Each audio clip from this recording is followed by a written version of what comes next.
Good evening, and welcome to the interactive Grimoire. Tonight's subject is vampires.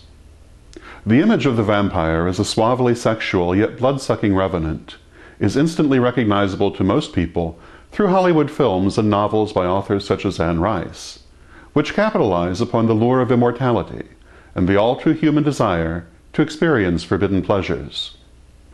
Whether the formal and elegant Count Dracula of Bela Lugosi, who slowly and luxuriantly seduces his victims like a late Victorian roue, the bisexual vampire Lestat who bounces energetically from throat to throat, like a 20th century equal opportunity libertine, or even Dracula's lesbian daughter, played on screen by Gloria Holden, the modern vampire is as much about sexuality as the supernatural, and in many ways embodies the simultaneous fear and desire engendered by breaking society's taboos around the indulgence of the flesh. This aspect of the vampire mythos is already evident in Bram Stoker's seminal novel Dracula from 1897, in which the sexual nature of the title vampire's threat to upstanding Victorian womanhood is only too clear. But how does the smoothly seductive image of the modern vampire compare to the actual vampire of folklore? Were Romanian peasants really afraid of a guy in a tailcoat with a Brill-Cream fetish? Were Romanian peasants really afraid of vampires at all? Well, actually, yes, they were. Not just Romanian peasants either. The vampire mythos was common through all of Europe at one time, and Asia as well. Though what people actually believed about vampires varied a great deal, according to locality. The vampire of folklore is, however, very different from the pallid and aristocratic vampire of Hollywood. To start with, in most cases, the vampire of folklore is not a corpse which has left its grave, but is a kind of psychic vampire, an astral apparition which is connected to the body in the grave, but is not the body itself. This psychic vampire feeds upon the living to maintain its life and to preserve its buried corpse. Occasionally, folklore pictures the vampire as actually drinking blood, like its Hollywood counterpart, but more often the vampire of folklore simply saps its victim's life force without actually breaking the skin. In addition to killing particular victims, the vampire of folklore is sometimes also said to spread disease, such as plague, presumably through psychic means. Most often, the vampire of folklore is held to be the spirit of the deceased person whose body it is connected to. Though the bite of a vampire is sometimes held as a cause of vampirism in folklore, the more common cause was the breaking of religious taboos, especially in regard to the practice of certain kinds of magic. In Christian folklore, anyone who had practiced witchcraft, lycanthropy, or been excommunicated for any reason was regarded as especially likely to become a vampire after death. Hence, the bodies of such people were often burned or buried at the crossroads with a stake through the heart, or other magical prophylactica intended to prevent their returning as a vampire. In some areas, however, the vampire was held to be not the deceased, but a malevolent spirit which attached itself to the deceased body after death, either randomly or because of the evil character of the deceased. Sometimes, the vampire of folklore is said to look like the deceased person, but more often it is described as being essentially formless in nature. The Asian vampire, the Xiangxi, is described as being covered with long white hair and bearing sharp claws. As a rule, the vampire of folklore is said to return first to its old home and begin by sapping the life of its family and friends, and only then moving out to other victims. In some areas, however, the vampire's selection of victim was said to be based only on who was closest. The more or less universal defense against the vampire is garlic and other similar plants. Religious symbols such as the crucifix or the ankh have never affected the vampires of actual folklore. Almost everywhere, the destruction of the vampire requires the destruction of the body with which it is connected.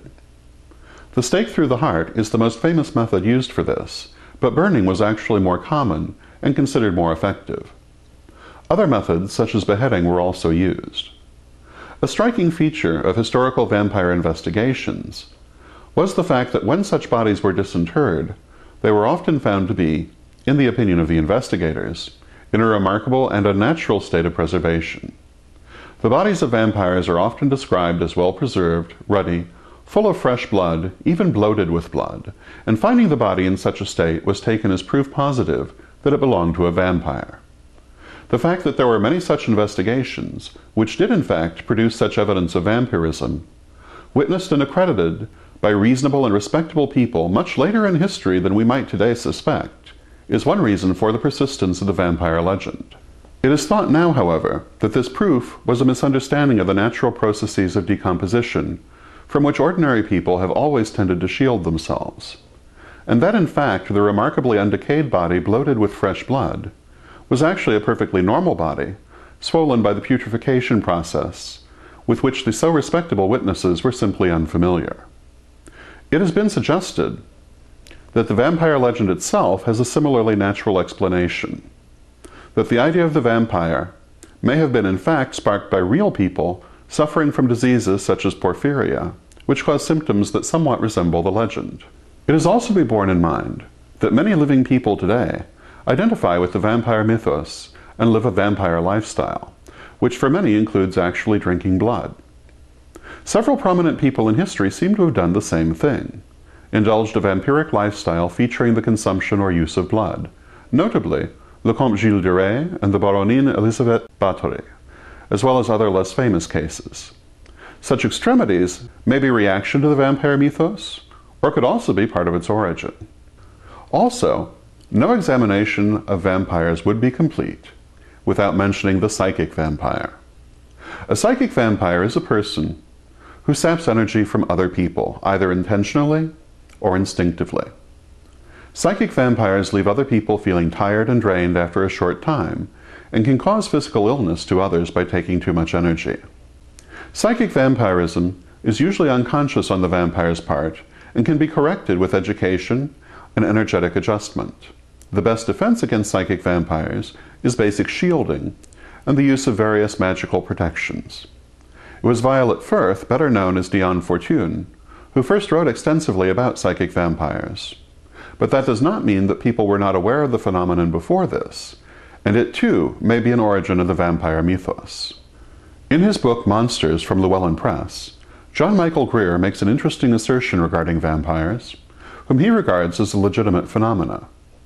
Drawing a connection between the vampire mythos and ancestor worship, notably the prevalence of vampire folklore, in areas where ancestor worship persisted longer or persists today, Greer suggests that vampirism is a perversion of the techniques used to sustain ancestral spirits.